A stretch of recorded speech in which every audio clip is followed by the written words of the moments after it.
Kasihan bintang Emon yang akan menjadi korban sembelihan politikus busuk. Presiden Jokowi terus dirongrong dari narasi anti-Islam hingga ke anti-kritik. Artikel ini ditulis oleh anyasiwar.com. Langsung aja yuk kita simak informasinya berikut ini. Geng, sebagai Presiden Republik Indonesia 2 kali berturut-turut, Jokowi banyak diserang dengan berbagai macam narasi. Narasi-narasi ini dipakai dengan mempertimbangkan situasi dan kondisi. Ada saatnya di mana narasi pertama mental, maka dipakailah narasi yang kedua, ketiga, dan begitu seterusnya. Sebenarnya ada banyak narasi yang menyerang Jokowi, namun kali ini saya hanya akan membahas 2 narasi besar yang pernah menyerang Jokowi, bahkan hingga kini. Siapa yang membuat narasi-narasi ini? Siapa lagi kalau bukan pihak-pihak yang merasa dirugikan dengan keberadaan Jokowi di kursi RI 1. Di antaranya mungkin ada oposisi, mafia, atau bahkan pejuang khilafah. Jika diperhatikan secara seksama, narasi-narasi tersebut dikembangkan secara terstruktur, sistematis, dan masif. Tentunya juga dengan mempertimbangkan situasi dan kondisi. Narasi tersebut juga biasanya adalah sesuatu yang disebut antitesa dari pribadi dan karakter Presiden Jokowi. 2 narasi besar yang pernah menyerang Jokowi yaitu anti-Islam dan anti-kritik. Jokowi anti-Islam. Narasi Jokowi anti-Islam pernah bergema menjelang Pilpres 2019. Menurut saya, narasi ini terlalu berani dan nekat. Pasalnya sangat sulit memframing Jokowi anti-Islam, sebab Jokowi adalah seorang muslim yang taat dan dekat dengan ulama.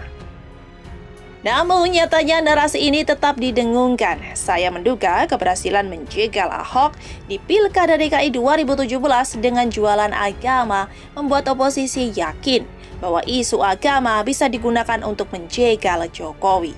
Sebab Jokowi adalah sahabat Ahok. Jokowi adalah mantan partner Ahok mengelola DKI Jakarta. Meskipun Ahok yang awalnya disasar dengan isu penistaan agama, ujung-ujungnya Jokowi juga dikaitkan. Jokowi dituduh melindungi Ahok, dituduh ikut mengintervensi proses hukum Ahok. Endingnya, narasi anti-Islam pun terbentuk. Saat itu banyak sekali provokator berbaju ulama memprovokasi umat dan menebar kebencian kepada Jokowi hingga mereka terjerat berbagai pasal seperti UU ITE, pencemaran nama baik, dan sebagainya. Di antara mereka ada yang ditangkap, beberapa majelis pengajian mereka juga diawasi betul oleh aparat, bahkan ada yang tidak mendapatkan izin. Menjelang pencoblosan, lawan Jokowi memang mengharapkan umat Islam tidak memilihnya. Sebagai mayoritas suara umat Islam sangat menentukan. Jika narasi Jokowi anti-Islam sukses, mereka tak akan sudi mendukung Jokowi. Untungnya narasi Jokowi anti-Islam gagal total. Jokowi berhasil menang di Pilpres 2019. Salah satu opini yang berkembang kemenangan ini berkat kejeniusan Jokowi menggandeng Kiai Haji Ma'ruf Amin yang merupakan dedengkot MUI dan Nahdlatul Ulama. Berikutnya adalah Jokowi anti-kritik.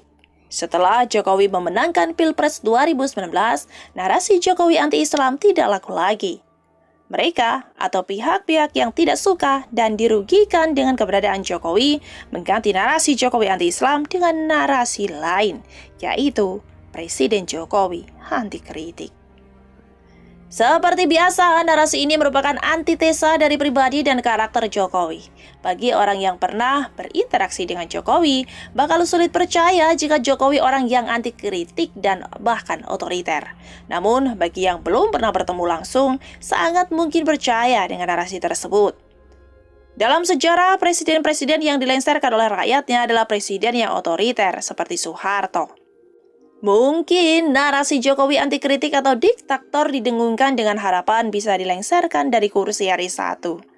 Saya melihat ada kemiripan pola dari isu-isu yang berkembang saat ini, ya munculnya isu tersebut seperti sudah disetting sedemikian rupa. Belum lama ini, isu pemakzulan presiden berkembang di tengah pandemi ketika tiba-tiba ada webinar yang membahas isu pemakzulan presiden. Namun, kemudian acara itu dibatalkan setelah panitia mengaku mendapat ancaman. Endingnya, narasi pemerintahan anti kritik terbentuk untuk Jokowi. Tak peduli siapa yang memberikan ancaman, tak peduli benar atau tidak ancaman tersebut. Bahkan Refli Harun tak lama setelah dipecat dari jabatan Komisaris Pelindo I langsung mengatakan bahwa Jokowi anti kritik. Narasi anti kritik terus didengungkan, kali ini melibatkan sosok lugu yang tidak punya kepentingan. Bintang Emon tak lama setelah video yang berisi kritikan terhadap penanganan kasus Novel Baswedan beredar, dia langsung diserang dan dituding sebagai pemakai sabu-sabu. Dari peristiwa ini, narasi Jokowi anti kritik terbangun. Pemerintahan Jokowi saat ini dianggap membuat orang-orang takut mengkritik karena akan mendapat serangan, bulian, cacian, hinaan, ancaman, bahkan fitnah. Padahal kita tidak tahu siapa di balik akun-akun yang menyerang Bintang Emon tersebut. Apakah manusia atau akun robot? Apakah pendukung Jokowi atau justru mereka adalah oposisi yang sengaja hendak membuat narasi Jokowi anti kritik? Bagaimana menurut kalian?